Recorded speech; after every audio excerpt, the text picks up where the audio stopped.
Alright, well, I'm making this video to talk about my service experience right now in March of 2021 with my car that has like 168,000 miles on it, going over to Tesla Sterling in Northern Virginia. I had all kinds of video footage, but my phone was stolen, so all that video footage is gone, so I'm going to try to update as fast as I can right now, just because they still have the car. I haven't even gotten the car back yet. But I took it in because of several things. The main being, I thought that the air conditioner compressor was going out. And of course, you know, in electric vehicles, it's incredibly important to have an AC compressor because you're constantly cooling the batteries. If you're like me and you supercharge almost 2,000 times, it kicks it into overdrive when you're supercharging because the heat that builds up. So I have a lot of wear on that compressor, and I could hear all these noises, and they've all been documented on the channel if you watch those videos. And that's my diagnosis, was that the AC compressor was bad, although it hadn't failed completely yet. It was just about to fail. So I took it in for that. Also for the charge port issues I've been having for months.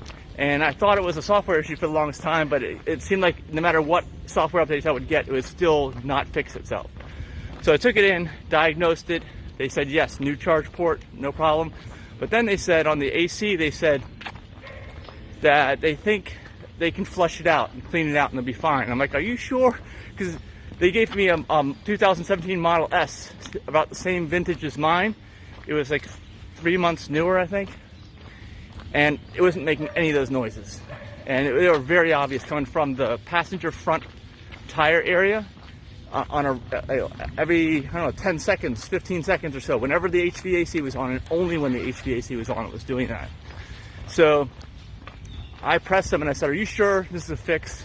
You know, you guarantee me that this is going to fix the problem if I spend this money on cleaning this, flushing and refilling the system and putting some desiccant or whatever they call it in there?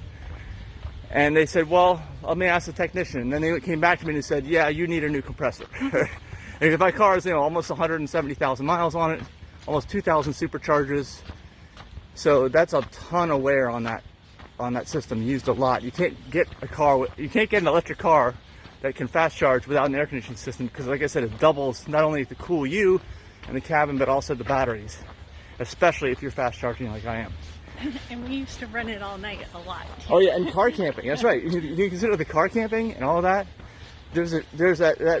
I've got my money's worth out. Anyway, the bill so far, when I include 2 wiper blades for all that work, is $2,600. And actually, I'm gonna send him a text message because I want to check and see about that noise. Remember the noise from the driver's side front tire over bumps? Yeah, there's definitely a little noise there. I've documented that on the channel too. As long as they've got it in there, it's the weekend now. They've had my car since Thursday, and I've got the loaner at least through Monday until they finish the work. I'm going to ask them about that because that might be a safety issue actually. So they might be able to check into that. And I did see something on EV Fix Me's site about one of the suspension arms, how it had a bolt loose, and it worked its way back and forth, and it actually opened up the suspension arm to the point that it had to replace the suspension arm because of a loose bolt. So I'm gonna check that out, see if they can find that out. The thing is, I notice these things early on, and they're hard to diagnose because they're not all the time, and they're usually not really loud either. So it's not like telling you that something's absolutely wrong. It's like telling you that something's about to go wrong. So I'm hoping they can figure this out. They figured out these two. They figured out the one I had in the past, which was the air suspension pump, which I had to also convince them something was wrong with it. And sure enough, when they replaced it, it solved all the problems.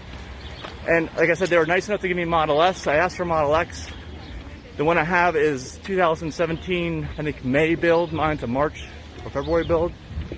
And it has 60,000 miles. Rear wheel drive, 75. Which is fun in the corners when you floor it and its tail swings out. You can get to do that a little bit.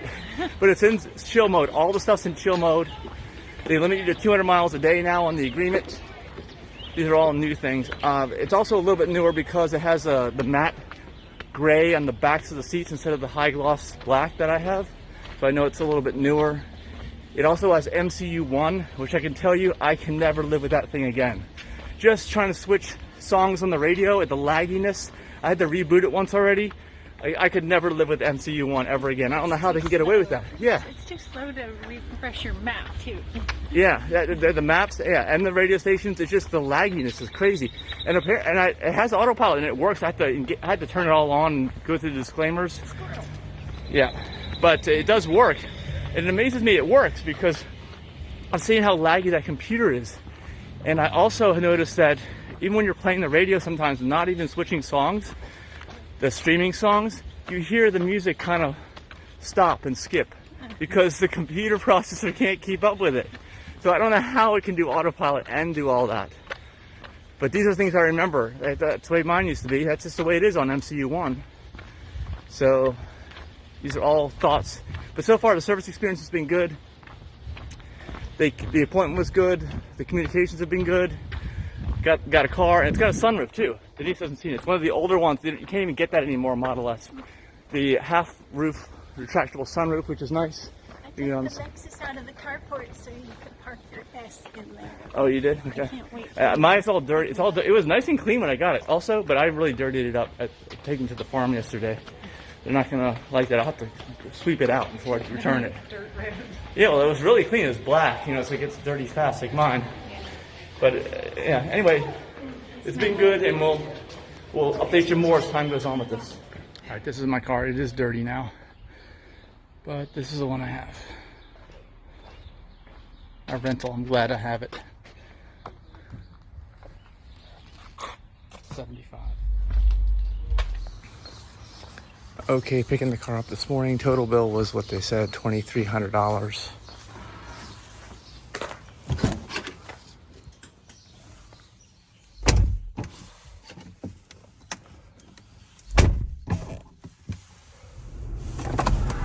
I'm gonna miss the sunroof, even though I barely ever used it.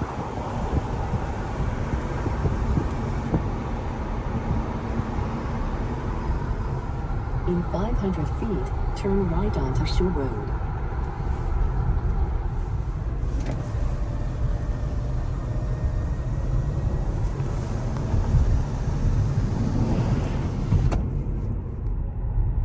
Locked in chill mode, of course. 1,000 feet, turn left onto Just Davis like all the Drive. rentals. Turn right.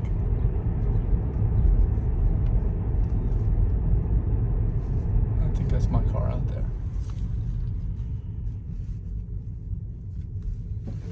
Now your destination is on the left.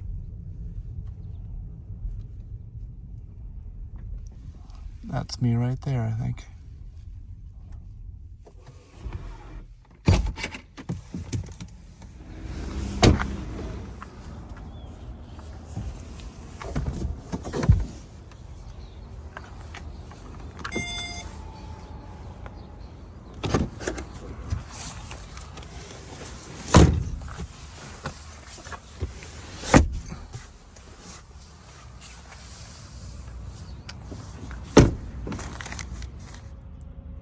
Gotta make sure I'm following all these instructions.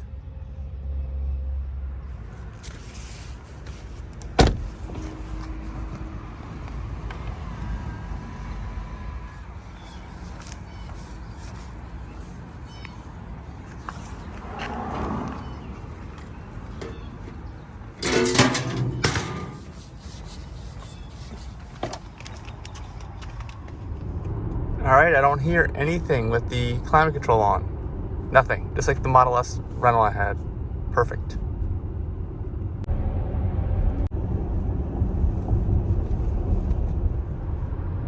I don't know if I mentioned, what was nice is I had an $1,100 credit I could use towards this bill, so it was only like $1,300. Wasn't that bad. It was on my referral program, the old referral program, which doesn't exist anymore. All right, let's see if this works. Now before, it used to give me lots of trouble opening up and accepting it. Oh man. Uh-oh. Well, maybe that's the first time that the light went on. The light went on immediately. It doesn't happen. It doesn't happen in the past. What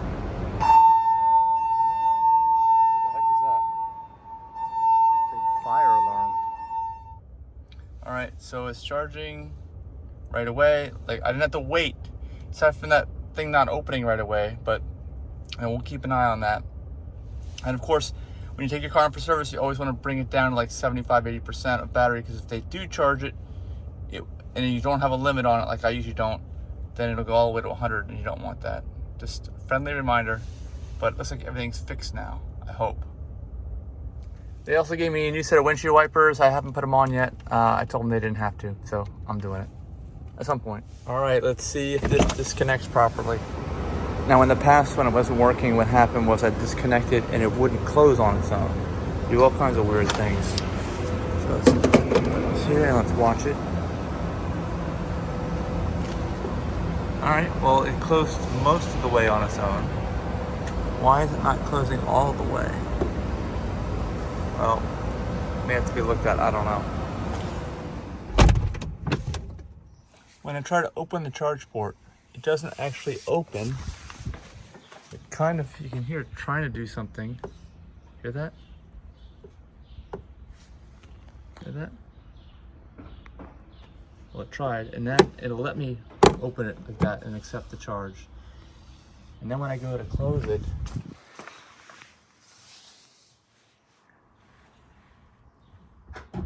it does close. Actually, it closed all the way this time. When I go to open the charge port, it won't open right away. You can hear it's trying. You hear that? But it makes me open it manually to do it.